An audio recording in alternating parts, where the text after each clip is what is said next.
Passport নিয়ে প্রায় সময় জনগণের পক্ষ থেকে বিভিন্ন রকমের অভিযোগ আসে, ইদানিং অবশ্য কম, যেটা ই পাসপোর্ট হয়ে যাওয়ার পরে।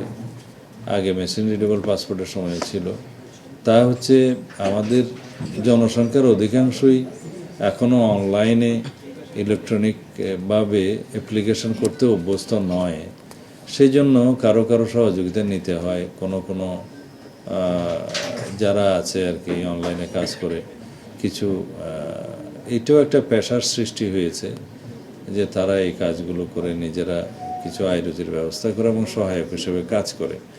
কিন্তু তাদের মাধ্যমে এমনকি পাসপোর্ট অফিসের কিছু লোকজন তাদের যোগসাজশে জনগণের মধ্যে একটু ভোগান্তির সৃষ্টি হয়, সেটা এখনও আছে, অভিযোগ পাওয়া যায়। সেটা নিরসন করার জন্য আমরা আজকে আলোচনা করে একটা পন্থা বের করেছি। সেটা পরীক্ষামূলকভাবে আমরা দেখতে পারি আগে ঢাকা এবং বিভিন্ন বিভাগীয় শহরের পাসপোর্ট অফিসগুলোতে সেটা আমরা পরীক্ষা করে আমরা যদি সেটা চালু করি তাহলে ভবিষ্যতে সেটা সারা দেশে আমরা করতে পারবো। সেটা হচ্ছে আমরা অনেক সময় যেমন দেখি যে রেজিস্ট্রি অফিসের বাইরে যেমন দলিল লেখক থাকে, তাদের রেজিস্ট্রেশন থাকে, নম্বর থাকে, কোথাও কোনো অনিয়ম হলে তাদেরকে অ্যাকাউন্টেবল করা যায়, ধরা যায় এবং বিভিন্নভাবে তাদেরকে লায়াবল করা যায়।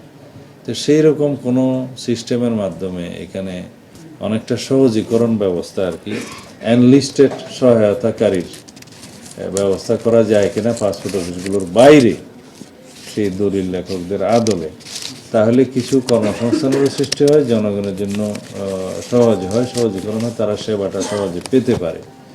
সেই হিসাবে হয়তো তারা একটা নির্ধারিত কাজের জন্য সার্ভিস চার্জ নিতে পারে, সেটাও ঠিক করে দেওয়া হবে। এটা আমরা পরীক্ষা করে দেখছি যাতে করে পাসপোর্ট অফিসে মানুষের ভোগান্তিটা না হয়। সেটা বেসরকারি এখন যেভাবে করছে এগুলো বিচ্ছিন্নভাবে করছে এবং তাদের মাধ্যমে হয়তো সঠিক সেবাটা আসছে না।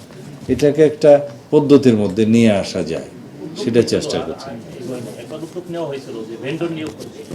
সেই রকম চেষ্টা করি, দেখি এটা ট্রায়াল অ্যান্ড এরর প্রসেসের মধ্যে দিয়ে যদি টিকে যায় তাহলে সারা দেশের জন্য সেটা হতে পারে।